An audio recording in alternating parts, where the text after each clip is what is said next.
प्रणाम सभी को और बहुत-बहुत स्वागत है आज की इस चर्चा में आध्यात्मिक ज्ञान चर्चा। यूँ तो हम हर रोज़ ही मिलते हैं, हर रोज़ ही चर्चाएँ होती हैं। हर रोज़ एक अपने जो भाव है, एक विषय से संबंधित वो व्यक्त किए जाते हैं। अलग-अलग साधकों का दृष्टिकोण यहाँ मिलता है और हर प्रश्न के एक जो व्यापक ज्ञान है उस पर प्रहार होता है, अलग-अलग दृष्टिकोणों के माध्यम से। वैसा ही एक जो भाव था जैसे आखिरी बार जब हमारी चर्चाएँ हो रही थी, उस चर्चा में एक जो भाव था, एक बात थी वो अधूरी-सी रह गई थी। कुछ ऐसा लग रहा था कि कुछ है जो जिस पर थोड़ा विस्तार देना आवश्यक है, जिस पर थोड़ी और बात करनी आवश्यक है। लेकिन समय का अभाव हो गया, थोड़ा समय की वजह से हम उस पर कुछ ज़्यादा जो है अपने भाव व्यक्त नहीं कर पाए। थोड़ा ज़्यादा उस पर विस्तार नहीं दिया जा सका। आज का जो 2 विषय है हमारे समक्ष उसमें जो पहला विषय है, वही जहाँ पर हमने पिछले इसके पहले जो अधूरा छोड़ा था, एक यात्रा जो हमने शुरू की, एक प्रश्न के साथ, लेकिन उस यात्रा में थोड़े हम बीच में ही रुक से गए थे वहाँ। उस यात्रा को पूर्णता प्रदान नहीं की गई।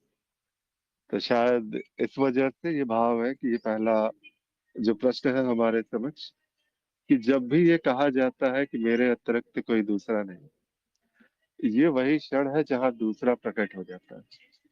और ये जो बात है, ये वास्तविकता जिस प्रकार से चर्चा चल रही थी, तो ये ऐसा लगता भी है कि जब अध्यात्म में जब बातें होती हैं, तो बात होते ही ये बात बनाने वाला, वो कहीं न कहीं तो पैदा हो ही गया ना यहाँ पे। तो ये है कुछ इस प्रकार से एक दृष्टिकोण जो है यहाँ पर आया था और इसी प्रकार से इसको बताने का प्रयास भी किया गया था। अब इस प्रश्न में जो है फिर दूसरा है, वो तो आगे फिर देखा जाएगा। पहले ये जो अधूरी बात थी, इसको ही थोड़ी-सी प्रयास करते हैं इसमें आगे बढ़ने का, इस भाव के साथ। तो जैसे ही कहते हैं ना कि जब भी ये कहा जाता है कि मेरे अतिरिक्त से कोई दूसरा नहीं, वहीं दूसरा प्रकट हो जाता है, अपने भाव बताएँ। तो यहाँ पर ये जो बात है, कि जब कही जाती है, अगर वास्तव में ये कही जा रही है तो कहने वाला वहाँ पे है और वहाँ पर पूरी तरह से विभाजन है। अगर ये बात जैसे कहते हैं ना मैं हूँ, अगर वास्तविक वहाँ पर मैं हूँ, ये जो कहने वाला है, ये अज्ञान से भी कहा जा सकता है। अज्ञानी भी इतने स्पष्ट तरीके से कहेगा कि मैं हूँ। लेकिन जैसे अज्ञान का नाश हुआ, तो वहां से जब वो मैं हूँ की जो अभिव्यक्ति होती है, वो अभिव्यक्ति उतनी ही सुंदर, उतनी ही शुद्ध होती है। जितने जिसे कहते हैं कि वहां विभाजन से वो नहीं कहा गया। वो विभाजन से यहाँ पर कोई कहने वाला नहीं है। एक पवित्र गंगा के प्रवाह की तरह वो बात बस प्रस्फुटित हुई, वो बात बस आगे चली है। सत्संग एक मौका होता है जहां पर इस प्रकार की बातें व्यक्त हो जाती है। बस वो एक अभिव्यक्ति है वो, और वो बस अभिव्यक्ति, क्योंकि अभिव्यक्ति है तो कोई ना कोई शब्द तो सहारा बनेगा ही। तो ये शब्द यहाँ पर जो है इस प्रकार से प्रारंभ हुआ, चुनाव कर लिया गया ये शब्दों का। और माया के शब्द है तो द्वैत ही दिखाएंगे, विभाजन ही दिखाएंगे। तो उस प्रकार से शब्दों के साथ में वहां बहा गया। लेकिन यहाँ पर समस्या नहीं है। समस्या वहां पर होती है जहाँ कोई बुद्धि खड़ी होकर इसका विश्लेषण करना प्रारंभ करती है कि वास्तव में शब्दों को पकड़कर उस शब्दों के अर्थों के पीछे भागने का प्रयास करती है। ये अर्थ से परे क्यों, ये सुनने वाला बार बार क्यों खड़ा हो जाता है। ये वास्तविकता कि मेरे अतिरिक्त कोई दूसरा नहीं, ये पहले भी उतना ही पवित्र था। ये सदा से वही बात तो है, न जाने कितने गुरुओं के द्वारा ये बात, ये अभिव्यक्त हुई, और गुरुओं के द्वारा भी नहीं हुई। अगर गुरु भी है तो वहां पर भी विभाजन है। बस वहां वो अभिव्यक्ति है जो अलग अलग प्रकार से अभिव्यक्त हो रही है और उस अभिव्यक्ति के साथ जुड़ा जा रहा है। लेकिन इस अभिव्यक्ति में किसी प्रकार के निष्कर्ष की चेष्टा नहीं है। किसी प्रकार से इसमें कहते हैं ना, मौन में शोर करने वाली बात यहाँ पर नहीं हो रही है। एक मौन की तरंग जो निकलती है, जिसमें ये तरंग जो है वो इस प्रकार से व्यक्त हो रही है कि मेरे अतिरिक्त कोई दूसरा नहीं, लेकिन सामने वो भी एक मौन में ही विसर्जित हो रही है। ये एक बात है, लेकिन जैसे ही व्यक्ति खड़ा है तो उसे वो शोर ही दिखाई देगा, वो तरंग जो है उसमें अशुद्धियां दिखाई देंगी, वहां पर व्यवधान दिखाई देगा। तो कुछ इस प्रकार के जो है बात, कुछ इस प्रकार के भाव में जिस समय अंतिम जो हमारी जो चर्चाएं चल रही थी वहां पर इस प्रकार से कहा जा रहा था। अब यहाँ पर जो है इस चर्चा को थोड़ा आगे बढ़ाते हैं। प्रणाम हिमांशु जी, अभी फ्री है प्रभु? प्रणाम। प्रणाम जी। आवाज आ रही है मेरी? हाँ हाँ, बिल्कुल आ रही है, बिल्कुल आ रही है। जी जी। तो ये जो विषय है, जो जिस विषय पर आप चाहते हैं कि मैं कहूँ, ये असल में खड़ा भी यहीं से हुआ। आपने सही कहा, मैं पूरी तरह से सहमत हुआ आपकी बात से। लेकिन जो मेरा भाव है इसमें कहने का, कि जब भी ये कहा जाता है तो कहने वाला कौन होता है यहाँ पर? उस मैं की स्थिति कहाँ है? क्या ब्रह्म ये कह रहा है कि मेरे अतिरिक्त कोई और, कोई दूसरा है नहीं, मैं ही हूँ? क्या ब्रह्म कह रहा है? क्या अस्तित्व ये कह रहा है, या व्यक्ति कह रहा है? तो जब भी ये बात कही जाती है तो ये व्यक्ति पर ही उस मैं की स्थिति होती है। जिस मेरे की ये बात कर रहे हैं, उस मेरे की उस मैं की स्थिति व्यक्ति पर है, तभी वो कहा जा पा रहा है, अन्यथा वो कहा नहीं जा सकता। ये सही बात है कि ये अभिव्यक्त होता है, मेरा होना, मेरा ही अस्तित्व होना अभिव्यक्त होता है, मैं ही ब्रह्म हूँ, ये अभिव्यक्त होता है, क्योंकि ये स्वयं प्रमाणित है, ये सिद्ध होता है, प्रमाणित होता है, प्रकट होता है। लेकिन वहीं दूसरी ओर, जब इस मात्र शब्दों से ये आरोपित है, क्योंकि इस तरह का जैसा ये वाक्य है, जैसे कि हम कहते हैं कि अहम ब्रह्मास्मि, तो अहम ब्रह्मास्मि शब्द, ये जो वाक्य है, ये निकलता है अ, यदि किसी व्यक्ति के मुख से, तो वो पूर्णतः ज्ञान है। अहम ब्रह्मास्मि वेद वाक्य है कि परम सत्य है, मैं ही ब्रह्म हूँ। लेकिन जब व्यक्ति के मुख से ये निकलता है, ये कौन कह रहा है? अहम ब्रह्मास्मि ब्रह्म। और ब्रह्म कभी कहता हुआ नहीं पाया जाएगा, क्योंकि हम की अहम का अर्थ है कि यहाँ पर कोई त्वम भी है, दूसरा है।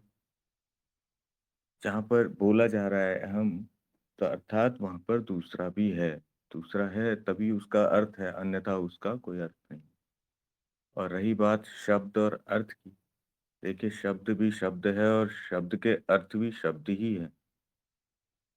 वो कुछ और नहीं, वो भी शब्द है। तो हम ये यदि ये कहें कि जी ये जो शब्द कहे जा रहे हैं, इन शब्दों को मैं किस ओर से, किस तरह से लूं? क्या बुद्धि तो उसके अर्थ ही ढूंढेगी। बुद्धि का काम है अर्थ ढूंढना।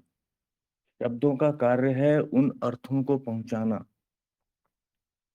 तो यदि शब्द बिना अर्थ के हैं, तो वो कैसे अर्थ, वो क्या शब्द है? वो मात्र अभिव्यक्ति है, संगीत है, जैसे ध्वनियां हैं। ये वो शब्द हैं जो बिना भाषा के हैं और बिना अर्थ के हैं, लेकिन उनका अर्थ जो है उसमें निहित होता है।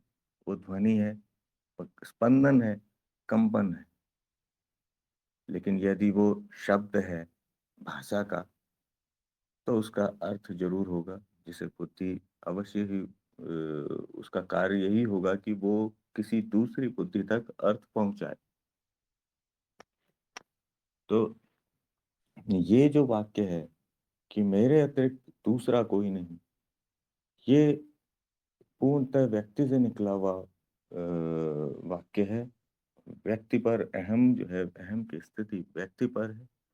ये ये वाक्य स्वयं में कह रहा है, ये स्वयं कह रहा है क्योंकि मेरे अतिरिक्त की बात वो कर रहा है। जब मैं ही हूँ, तो मेरे अतिरिक्त की बात नहीं हो सकती। जब मैं ही हूँ, तो मैं बोलूँगा किसे कि मैं ही हूँ? ये बोलने के लिए मुझे सुनने वाला तो चाहिए। तो ये मेरा भाव है जी इसमें। धन्यवाद। जी। देखिए एक चीज़ है ना यहाँ पर जो स्पष्टता जो बातों की है, जैसे कहते हैं कि कुछ बोल देने से वो चीज़ें कुछ और हो जाएँगी। अब बात यहाँ पर है कि जब एक बार उस अज्ञान का नाश हुआ कि अब यहाँ पर कोई बंधन नहीं किसी प्रकार की यहाँ पर इसमें जो है वो निष्कर्ष नहीं, कुछ भी नहीं है। और ये जो बातें रहती हैं तो ये सारा का सारा संसार, ये सारी की सारी अभिव्यक्तियाँ जो हो रही हैं, ये सब का सब एक नाटक जिसकी जो है ना नाटक की जो एक अलग-अलग प्रकार से इसको खेला जा रहा है। लेकिन इसको ऐसे ही खेला जाए, ये भी एक प्रकार से बंधन है। इसको ऐसे ही अभिव्यक्त किया जाए, शब्द अगर आप इस प्रकार से बोल देते हैं, तो ये आपके बंधन को दर्शाता है, तो ठीक है बंधन भी मैं ही हूँ।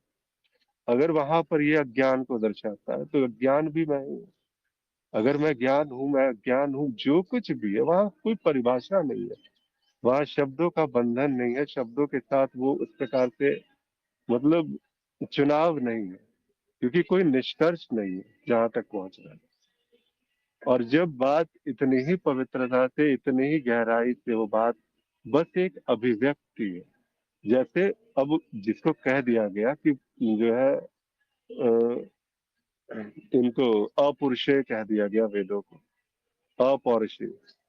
जब इस प्रकार से कहा जा सकता है तो क्यों इस बात को भी अपौरुषेय क्यों नहीं कहा जा रहा कि ये जो बातें जो हो रही हैं कि मेरे अतिरिक्त कोई दूसरा नहीं यहाँ पर, तो ये जो बात है इसको भी अपौरुषेय क्यों नहीं कहा जा रहा? बार बार ये कहने वाला व्यक्ति है, ये निष्कर्ष निकालने वाला कौन है कि जो कहा जा रहा है ये व्यक्ति ही कह रहा है। जो कहा जा रहा है यहाँ पर किसी न किसी जीव भाव से युक्त हो करके ही कहा जा रहा है। ये निष्कर्ष तक क्यों पहुंचना, निष्कर्षों का त्याग क्यों नहीं करना? ठीक है, अगर अज्ञान ही अगर दिख रहा है तो वो अज्ञान भी तो वही है। ज्ञान अज्ञान चाहे जो कुछ भी है, क्या ये बंधन है क्या कि कोई इस प्रकार से ही इसको कहेगा, इस प्रकार से ही इसकी अभिव्यक्ति करेगा? हम सत्संगों में जैसे कहते हैं कि हाँ सत्संगों में भाषा की एक मतलब जो है चुनाव, इसमें सटीकता होनी चाहिए। बहुत सारे लोग हैं, बहुत सारे इस प्रकार से, लेकिन एक मुक्त चर्चा जो है वो इसी प्रकार से बस एक अभिव्यक्त हो रहा है। इसमें किसी प्रकार का ऐसा नहीं है, इसलिए हर बार जो है निष्कर्ष वाली बात यहाँ पर नहीं रहती है कभी भी कि किसी एक शब्द के साथ में एक निष्कर्ष जो है वहां तक पहुंचना है। अगर वो बात है कि अभी भी कोई निष्कर्ष है निकाला जा रहा है, अभी भी शब्दों का बंधन है, उस शब्दों के जो फसाव है वहां पर फंसा जा रहा है, तो फिर वो बात सही है। ये बात भी उतनी ही अपौरुषेय है जितना कि वेद वाक्य है कि मेरे अतिरिक्त कोई दूसरा नहीं।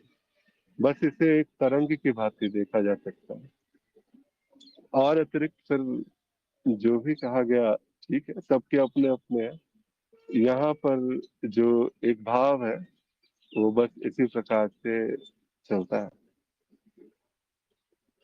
तो ऐसा था ही है कुछ, और कुछ अगर कहना चाहते हैं कोई भी साधक इस बात पे, इस भाव पर, अभी तक जो चला। अजय जी प्रिय है प्रभु, रास्ते में है जी, किसी हैं अभी? प्रणाम प्रभु। जी प्रणाम। नहीं, बस 10-15 मिनट में निकल जाऊंगा। चलिए ठीक है, बताइए फिर आपके भाव। जी, जैसा जैसा आपने और हिमांशु जी ने बताया मतलब आसान शब्दों में जो अपौरुषेय बोला गया वास्तव में तो ये यही है। और वैसे जब एक चर्चाओं में एक बात होती है इस विषय पे, और ये विशेष रूप से प्रश्न आता है, तो वहां पे तो यही बोला जाएगा कि अगर मेरे अतिरिक्त कोई नहीं है तो आ, बोलने वाला तो हमेशा चित्त ही होगा। और जैसे ही उसने घोषणा की कि मेरे अतिरिक्त कोई नहीं है, तो उसने अतिरिक्त जो है वो एक तरीके से उस संभावना को भी वहां पे प्रकट कर दिया। तो ये वाली बात अ, इस दृष्टिकोण से कहा जाएगा कि ये द्वैत में बोली जा रही है। लेकिन वहीं जैसा आपने आगे बताया कि इसे एक लहर के रूप में देखा जा सकता है। और वैसे इस प्रकार की घोषणाओं की आवश्यकता होती नहीं है। अ, जब पूर्णतः साक्षी भाव में या साक्षी में जीव स्थिर रहता है, तो इस प्रकार की आवश्यकता कभी होती नहीं है। हाँ, एक मेरा अनुभव रहा है कि आम तौर पे जब कि कब ये बोला जाता है, एक बस उसकी स्थिति का उदाहरण बोल रहा हूँ कि जैसे वास्तव में तो हम चीजों के ऊपर प्रतिक्रिया दे रहे होते हैं। जो चित्त है वो किसी न किसी प्रकार की प्रतिक्रिया दे रहा होता है किसी बात पे। तो हम अब थोड़ी देर के लिए द्वैत में रहते हैं, और कभी कभी ऐसी स्थितियां होती हैं कि एक जगह पे जहाँ पे जैसे वो नहीं होता चक्रवात, कि एक विशेष स्थान पे हवा का दबाव पूरा शून्य हो जाता है या बहुत कम हो जाता है, तो आसपास के वातावरण से हवा आती है और उस गैप को मिटाने का प्रयास करती है। तो अ, इसको बोल दिया जाता है कि भाई तेज हवाएं चल रही है, आंधी आ रहा है, तूफान आ रहा है, या चक्रवात बन रहा है। तो ऐसा ऐसी अभिव्यक्ति जो साक्षी हो चुका है, उसको अपने खुद मतलब उसको तो फर्क पड़ता नहीं है कि कोई दूसरा है या नहीं है, क्योंकि उसके विचार में या चिंतन मनन में वैसा है ही नहीं दूर तक। आमतौर पे होता क्या है, इस प्रकार के वाक्य जब बोले जाते हैं तो वहां पे किसी और की उपस्थिति भी है, और उसके अंदर मतलब वो एक ऐसी स्थिति है जहाँ पे उसको अ, दूसरी अभिव्यक्ति को ऐसा सुनना ताकि वो खुद पे यकीन कर सके आवश्यक हो जाता है। तो बस एक अ, इसको बस ऐसे देखें कि बस एक प्रतिक्रिया हुई है, और किसके लिए हुई है, जिसके लिए आवश्यक थी उसके लिए हो गई है। और क्यों हुई है, क्योंकि वो शायद जिज्ञासु है। वो वो जानना चाहता है कि वो कौन है, या ये ऐसा भी हो सकता है कि वो ये जानना चाहता हो कि वो क्या नहीं है। तो एक संतुलन के लिए, जैसा ब्रह्म बताया गया है हर जगह, कि जैसे बोल नहीं देते दृष्टि हो जाना या अनुभव क्रिया हो जाना। तो जब अ, जब सब पता नहीं इसको चित्त बोला जाए क्या बोला जाए, जब वो मध्य की स्थिति, सम की स्थिति, वहां पे आप स्थित होते हैं, फिर फिर जो भी बोला जा रहा है, जो भी कहा जा रहा है, ना तो अ, वो ऐसा संभव है कि वो शरीर हो, ऐसा प्रतीत हो रहा हो कि शरीर के माध्यम से कोई अभिव्यक्त किया जा रहा है, लेकिन अंततः वो केवल और केवल अ, उस तल से एक प्रतिक्रिया है, और वो प्रतिक्रिया जो चित्त चित्त या मन द्वारा कहे, मतलब कोई ऐसा मन जो थोड़ा सा अशुद्ध है, उसको रास्ता दिखाने के लिए या उसको प्रकाश दिखाने के लिए इस प्रकार की बातें प्रकाश में आती है, ताकि एक रास्ता दिखाया जा सके, एक मार्ग दिखाया जा सके।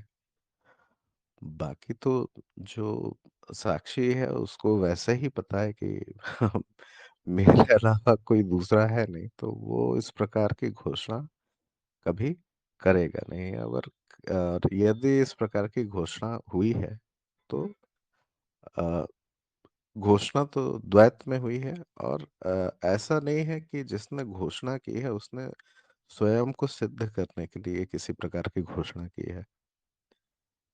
अ, बस ऐसा हो सकता है कि कोई क्रिया हुई हो, उसके प्रतिक्रिया में ये कह दिया गया हो, और कहने वाले को भी पूरी तरह से पूरी तरह से क्या उसको भान ही ना हो कि ऐसा कहा जा रहा है, क्योंकि उस समय उस समय आप एक माध्यम, आप नहीं, चित्त या शरीर एक माध्यम ही होता है, और बात कह दी जाती है, और जिसके लिए कही जाती है उस तक पहुंच जाती है, या जो उसे ढूंढ रहा होता है, या जैसे बोलते हैं जो उसका सुपात्र होता है, सुपात्र के लिए बात बोली जाती है और अंततः उस तक पहुंच जाती है। और इसलिए बोली जाती है ताकि वो जो सुपात्र है, वो वो भी ना रहे। उसके माध्यम से भी कभी ना कभी यही घोषित हो कि मेरे अतिरिक्त और कोई नहीं है। और वो भी उस समय ये बात इसीलिए बोलेगा क्योंकि वहां पे भी कोई ना कोई किसी बात की प्रतिक्रिया ही चल रही होगी। और इसका दूसरा है जी, 1 मिनट अजय जी। समस्त माया आपने जो अभी मेरी। तक कहा, हाँ, 1 मिनट, जी। बस 1 मिनट। जो अभी तक कहा हम्म। उसने बिल्कुल इस बात को मुझे हम्म। लगता है कि बहुत स्पष्ट कर दिया है। और किसी भी साधक को अगर इस प्रश्न के पहले, जो आज की चर्चा का जो पहला विषय था, इस पे कुछ भी अगर कहना हो तो अवश्य कहें। वैसे लगता नहीं है कि अब आवश्यकता है इस पर विश्लेषण की। चलिए ठीक है, तो अजय जी, इस प्रश्न के दूसरे जो है, अब दूसरा प्रश्न आप ले सकते हैं यहाँ से।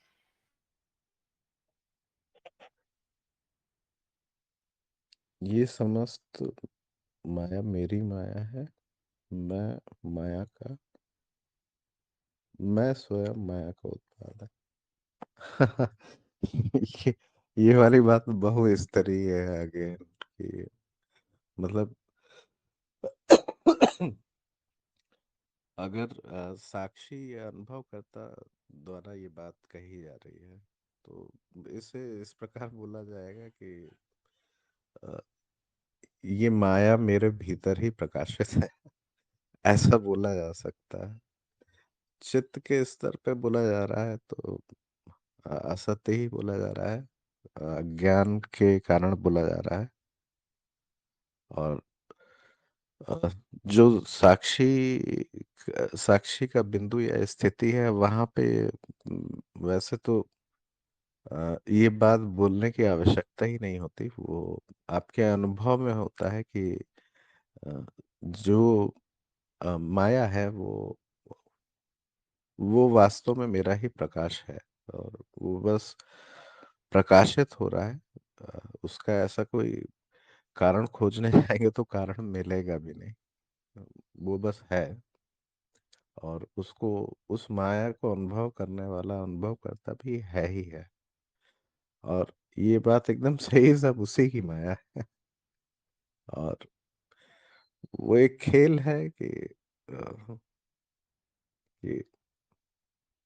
अनुभव करता कभी कभी चित्त होके इस लीला का आनंद लेता है। और आनंद की बात भी है। और बाकी बाकी है तो उसी का प्रकाश, उसी में प्रकाशित है।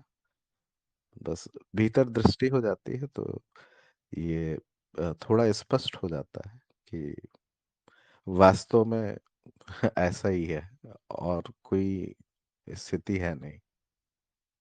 जी, मेरा बस इतना ही मनन है इसमें। चलिए, बहुत सुंदर अजय जी। अब आपको शायद निकलना पड़ेगा।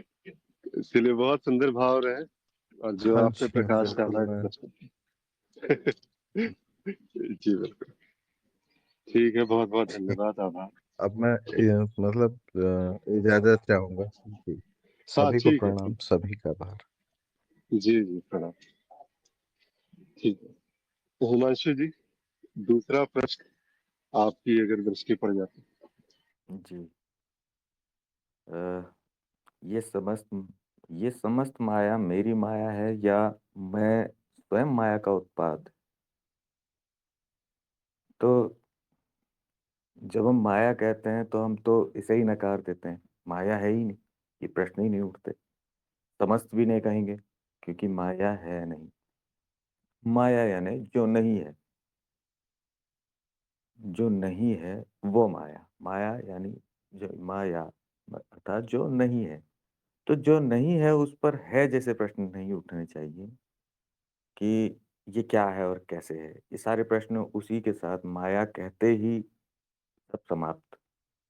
माया कहते ही सब समाप्त। लेकिन माया में यदि आप बात करेंगे कि प्रतीति है, हमने कहा मिथ्या है। अब यदि मिथ्या के स्तर पर ही उत्तर दिया जाए, समस्त माया मेरी माया है, तो ये मेरी कहने वाला यहाँ पर वो मैं कौन है? या मैं स्वयं माया का उत्पाद है? तो ये यहाँ पर भी अगर हम इस माया को मिथ्या रूप में स्थापित करते हुए भी देखते हैं, तब भी ये प्रश्न निर्भर करता है उस मैं पर कि वो कहाँ से आ रहा है? ये कौन कह रहा है कि ये समस्त माया मेरी माया है? क्या ये व्यक्ति कह रहा है? यदि ये व्यक्ति कह रहा है, तो ये सही नहीं है, क्योंकि व्यक्ति स्वयं माया है, व्यक्ति है नहीं। व्यक्ति पूर्णतः माया है। व्यक्ति जैसा कुछ नहीं होता, अवधारणा है। या मैं स्वयं माया का उत्पाद है, तो व्यक्ति को यदि हम कहेंगे कि व्यक्ति माना व्यक्ति से ये व्यक्ति ये मैं है, तो क्या व्यक्ति माया का उत्पाद है? नहीं। यदि व्यक्ति को हम माया का उत्पाद कहेंगे तो व्यक्ति अलग हो गया, माया अलग हो गई। जैसे अ, हम कहते हैं कि फल जो है पेड़ का उत्पाद है, तो पेड़ अलग है, फल अलग है। लेकिन यहाँ पर व्यक्ति अगर व्यक्ति भी ये कह रहा है, तो क्या व्यक्ति माया का उत्पाद है? नहीं, नहीं, नहीं। वो व्यक्ति स्वयं माया है। वो व्यक्ति ही माया है। वो माया ही है व्यक्ति के रूप में जो प्रकट हो रही है, वो क्या है? वो माया है, अर्थात जो है नहीं। तो व्यक्ति भी नहीं है। ये वस्तुएँ क्या हैं? वस्तुएँ नहीं है। तो वस्तुएँ भी माया ही प्रकट है, वस्तुओं के रूप में। मिथ्या जो ये जो मिथ्या रूप में प्रकट हो रहा है, ये माया ही तो है। तो उत्पाद कहना भी ठीक नहीं है। अच्छा, या मैं स्वयं माया का उत्पाद है, तो यहाँ पर एक और दृष्टिकोण उठता है कि मैं अर्थात ये इस अहम भाव को कह रहे हैं कि क्या मैं स्वयं माया का उत्पाद है? तो बिल्कुल सही है कि ये माया का ही उत्पाद है, मैं, अहम भाव। और यही मूल मूल उत्पाद माया का है। माया का उत्पाद कहते ही बहुत बड़ी गलती हो रही है। व्यावहारिकता में हम कह रहे हैं, लेकिन बहुत बड़ी गलती हो रही है, क्योंकि मैं अर्थात अहम भाव ये स्वयं माया है। ये भी वही जो व्यक्ति के लिए हमने कहा, वही चीज़ मैं भी है।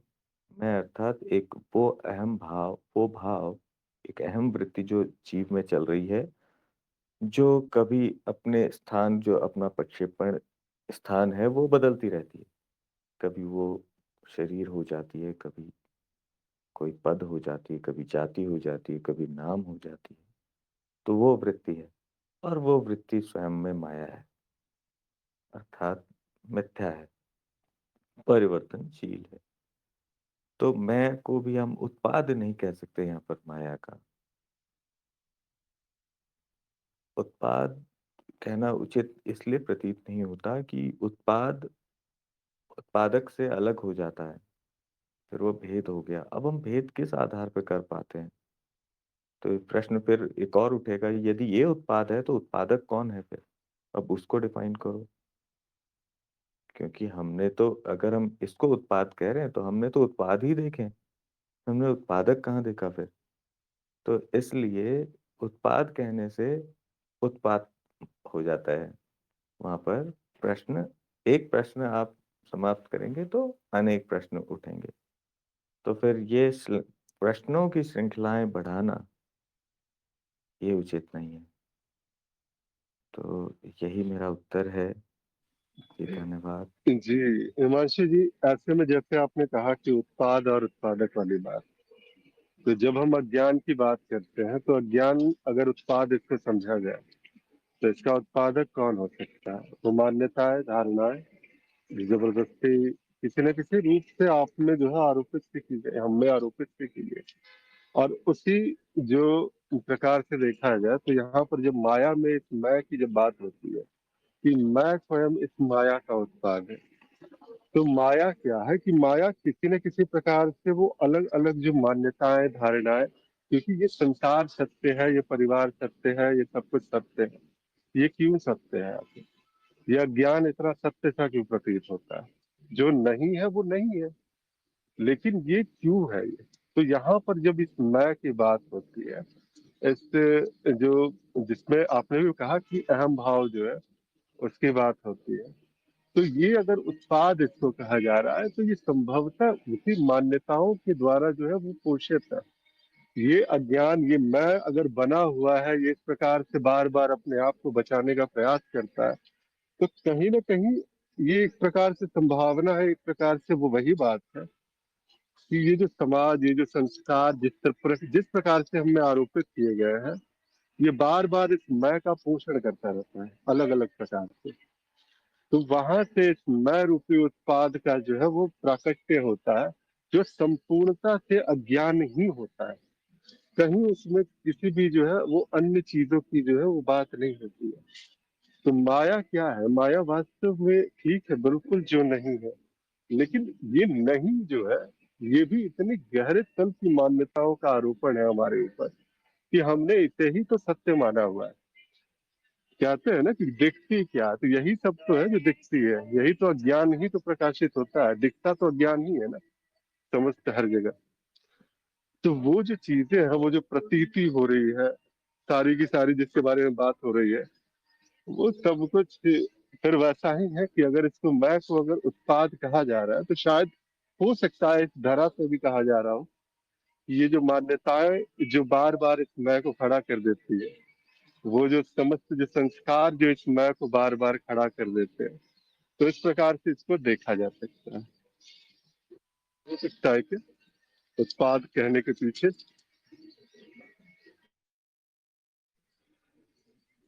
हिमांशु जी। जी, बिल्कुल उत्पाद यदि कहें तो समस्या तो खड़ी हो रही है। समस्याएँ खड़ी हो रही हैं। आप जिसको भी उत्पाद कहेंगे, अर्थात वो प्रक्रिया के बाद निकला है, किसी कारणवश निकला है, कहीं पर कुछ तो है। तो वो समस्त कुछ ना होने के बराबर है, क्योंकि माया की बात आप कर रहे हैं। तो माया में माया का आटा और माया की रोटी और माया का ही खाने वाला। अब इसमें किसको उत्पाद कहें, कौन-सा उत्पादन, कौन-सी फैक्ट्री, कुछ भी नहीं। तो उत्पाद मतलब बिल्कुल। तो इस तरह से नहीं ठीक लग रहा है। माया अर्थात नहीं होना, और वो सभी समस्त के लिए वो समस्त माया है। समस्त माया अर्थात वहाँ पर विभाजन, उसमें भी हम विभाजन अनुभव, हमने कहा अनुभव एक ही प्रकार के होते हैं, मानसिक अनुभव। अब कोई वो विभाजन रहा नहीं वहाँ पर। वो सब विभाजन, वो समस्त, वो भी माया ही है। जी, जी, जी। तो वही से तो उत्पत्ति हुई ना, उत्पाद तो यही है ना कि ये जो माया में कुछ भी कहा जा रहा है, अज्ञान की कोई सीमा थोड़ी है। कहीं कोई उत्पादक बन जाता है, कहीं कुछ उत्पाद हो जाता है। तो यहाँ पर जो है ये कुछ भी हो सकता है। संभावना इस मैं की जो है वो कहीं पर हो सकती है। अगर अज्ञान है ये मैं, तो इस अज्ञान रूपी उत्पाद का उत्पादक से कुछ भी हो सकता है यहाँ पर अगर देखा जाए तो। खैर थोड़ा सा आगे बढ़ते हैं। भीष्म जी, प्रणाम भीष्म जी। उपलब्ध है प्रभु आज? आज तो संडे है।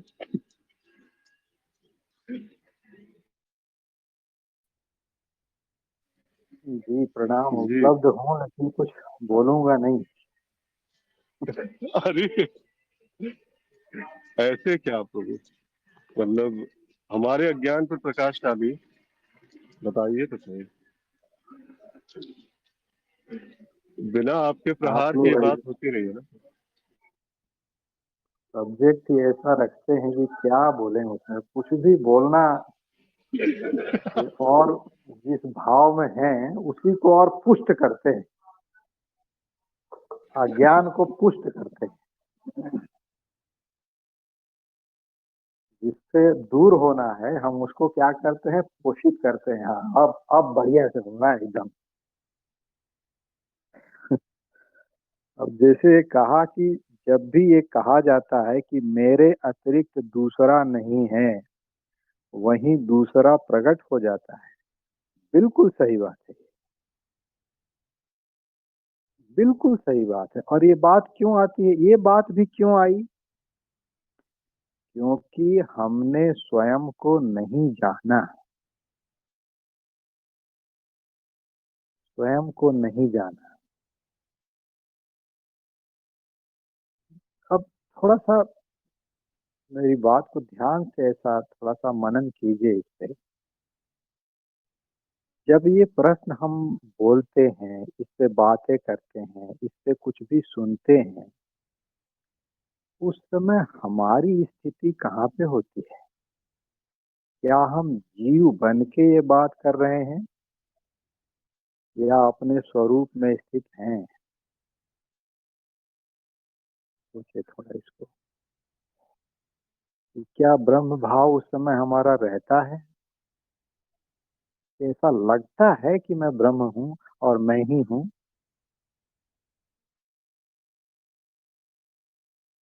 पहले ये बात समझ में आ जानी चाहिए कि मैं शरीर नहीं, मेरे पास मुंह नहीं है, जिह्वा नहीं है, हाथ पैर नहीं है, कोई ज्ञान नहीं है, मैं कोई ज्ञाता नहीं हूँ, मैं कोई दृष्टा नहीं हूँ, मैं कोई साक्षी नहीं हूँ। मैं हूँ ये कहना भी नहीं है वहां। पहले ये बात अच्छी तरह से, ये बिल्कुल अच्छी तरह से समझ में आ जाए, सबसे पहले बात। और तर्क से भी इसको देख लीजिए। जब मन बुद्धि नहीं रहता सुसुप्ति अवस्था में, कहाँ उस समय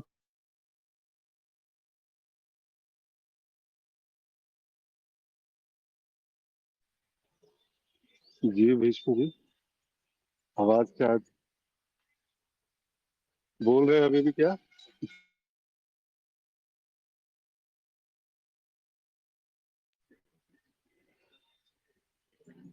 भीष्म जी आवाज नहीं आ रही है।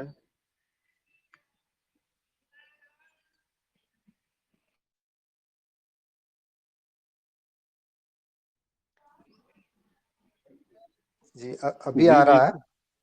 हाँ अभी आ रही है, अभी तो ये।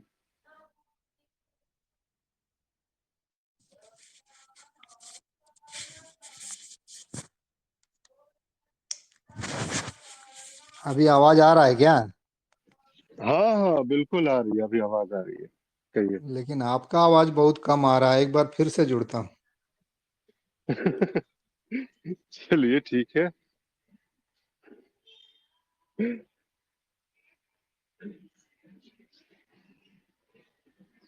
जी भीष्म जी, आवाज आ रही है मेरी आपको? जी जी जी, ठीक अभी ठाक। आ रही है। चलिए अब कहिए तो। कहाँ तक बोला था मैं? वो सुषुप्ति, आप नींद का इंजेक्शन दे के सुला देते हैं ना, तो उसके जी बाद गायब हो जाते हैं। जी जी जी, देखिए पहले वो स्थिति भी एक्चुअल स्थिति नहीं है। वो तो केवल एक बस भान कराने के लिए है। वहां पे अभी भी मन बुद्धि मौजूद है।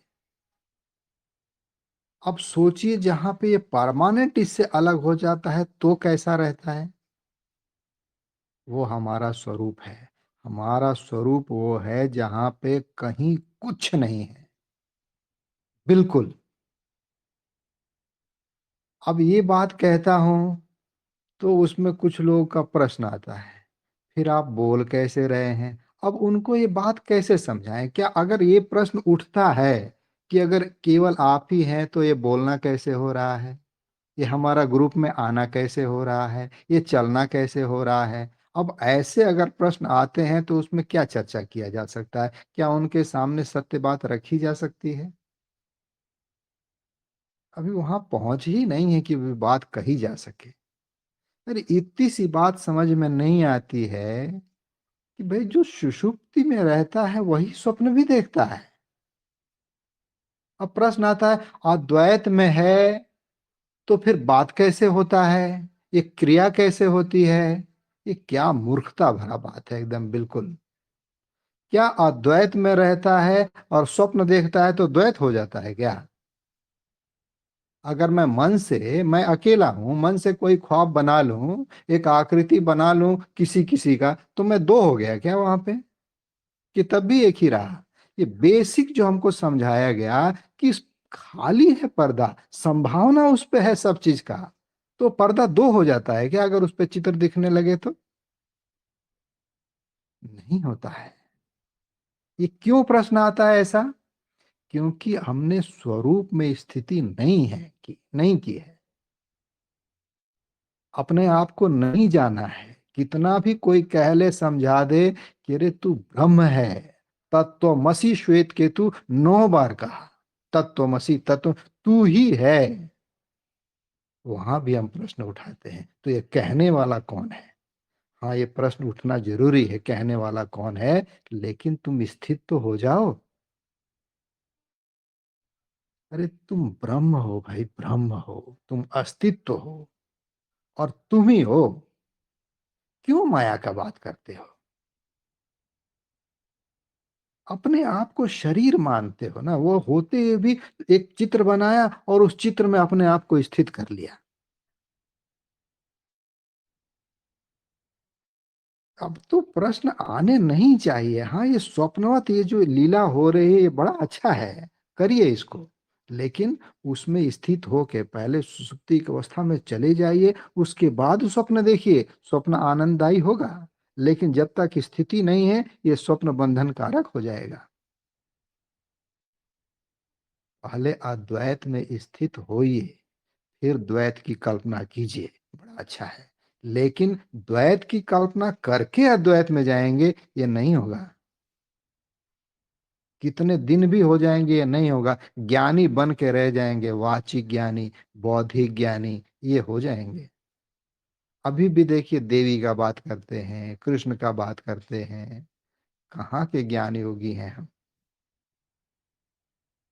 हाँ, ये तो ठीक है, वो अद्वैत तो है, लेकिन देवी तो है, ये माया तो है। अरे माया खुद ही माया कहती है, या मां नहीं हूं मैं। स्वप्नवत है, प्रतीति है। कितनी बार हमारे पाठों में हम पढ़े, प्रतीति है। प्रतीति तो प्रतीति ही है ना। अभी फिर प्रश्न उठेगा, तो आप बोल किसको रहे हैं? अब ऐसा प्रश्न उठेगा तो क्या बताएंगे? कैसे समझा सकते हैं उसको? जो समझना नहीं चाहता उसको समझा नहीं सकते।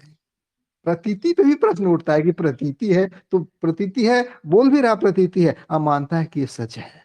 अभी उसको लगेगा क्या, ये भीष्म नारायण बोल रहा है, किसी को बोल रहा है, किसी को सुना रहा है। अब कैसे बताएंगे उसको? इसलिए मैं बोला कि कुछ बोलूंगा नहीं, लेकिन जी चलिए, हाँ। अच्छी बात है। ठीक है, किन्हीं को भी अभी जो भाव व्यक्त हुए उस पर कुछ कहना हो अवश्य कहें। प्रणाम सभी को। जी प्रणाम। हेलो, हाँ, इन्होंने भीष्म नारायण जी ने बहुत अच्छा प्रणाम मंत्र। आज सत्यजीत, हाँ आवाज आ रही है कमलेश जी, क्या? अभी रुकिएगा। नहीं, अभी रुकिएगा कमलेश जी, मधु जी बोल रही हैं, सुनने दीजिए। जी जी जी। ठीक है कमलेश जी, ठीक। ये मुझे बहुत ये अच्छा लगा भीष्म नारायण जी ने जो बोला कि हम द्वैत से होकर अद्वैत में जाते हैं तो वो बहुत गड़बड़ कर जाता है। हमें पहले अद्वैत अपने आत्म स्वरूप में ही रह के और फिर हम द्वैत का कुछ भी करें तो वो हमें इफेक्ट नहीं करेगा कुछ भी। तो उसमें हम आनंद ही आएगा, आनंद से हम रह पाएंगे, वो स्वप्न की तरह ही हम देख पाएंगे। तो ये बात वो बहुत अच्छी है। अगर हम हर वक्त बुद्धि के तल पे ही रहेंगे तो हम माया में ही रहेंगे। तो हमें अपने स्वरूप में रह के हर चीज करनी चाहिए। वो बहुत मुझे ये बात अच्छी लगी। तो धन्यवाद, एक और नई बात पता चली मुझे। जी मधु जी, बहुत आभार आपको भी। और किसी को कुछ कहना हो तो आप कह सकते हैं।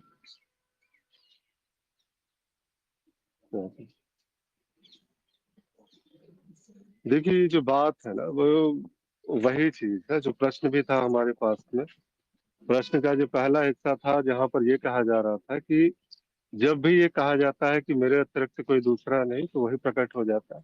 बहुत व्यापक चर्चा हुई इस बात पे, अलग अलग दृष्टिकोण आए, अलग अलग प्रकार से भाव व्यक्त किया गया।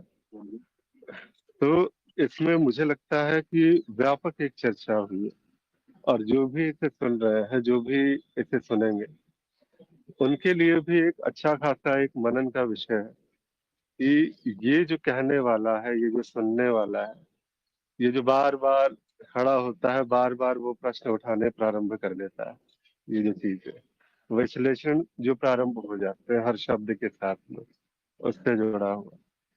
जैसे प्रारंभ में भी कहा गया कि गंगा तो पवित्र थी जब वो निकली यहाँ से, लेकिन वो जो सुनने वाला है, जब वो खड़ा हो गया, उसने इस बात को, इस भाव को अपवित्रता कर दिया। इस जो गंगा की जो पवित्रता को वो पवित्र नहीं रहने दिया गया। तो ये जो बात है वही है कि अद्वैत की जो बात होती है कि अद्वैत ही है। द्वैत तो एक विभाजन, जैसे समझ के लिए जिसको कहा गया है, तो उसका एक विभाजन यहाँ पर वो बस समझ के लिए उसका है। इसके अतिरिक्त द्वैत का कोई अस्तित्व नहीं है।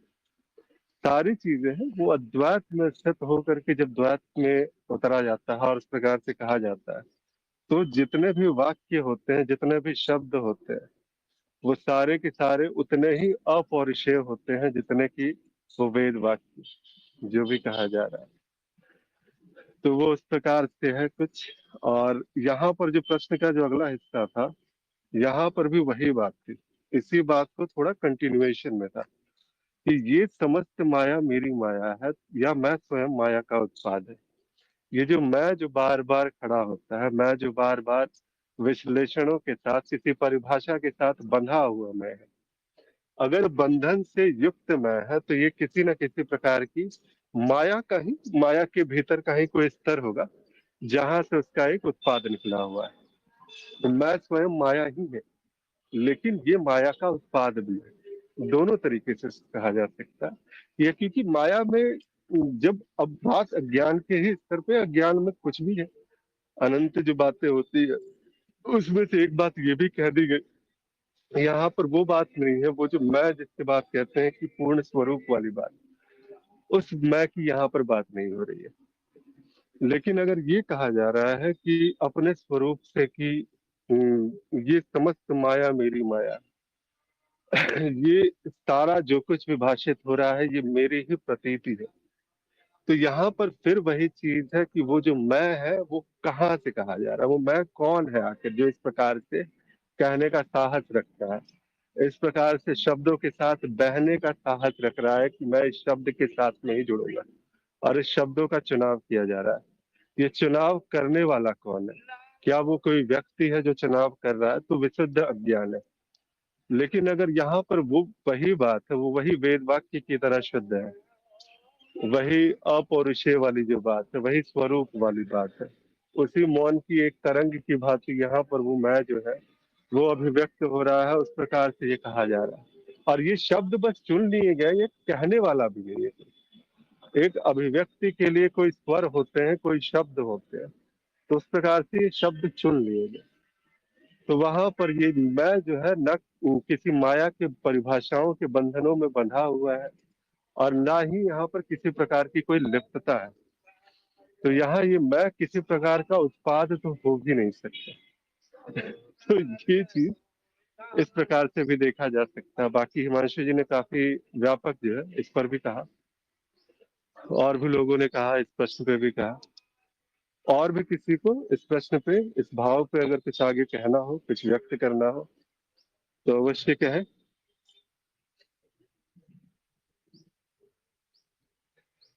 जी, तो फिर ऐसे में 7 से 8 का जो समय था, अभी लगभग 2-3 मिनट ही बाकी। तो अभी के लिए मैं आप लोगों से आज के लिए अब ये सत्संग सभा को जो है अभी के लिए समाप्त करने की घोषणा, मतलब जो है आप आज्ञा चाहूंगा। जी ठीक है, तो फिर आभार बहुत बहुत जुड़ने के लिए। ऐसे ही हर रोज सुबह 7 से 8 एक नए प्रश्न के साथ एक नए अज्ञान पर हमारा प्रहार हो। इसी प्रकार एक अलग अलग दृष्टिकोणों के माध्यम से जब एक प्रश्न पर जब चर्चा होती है, तो उस प्रश्न में छिपे व्यापक अज्ञान की जो प्रहार होता है, वो अति आवश्यकता हो जाता है।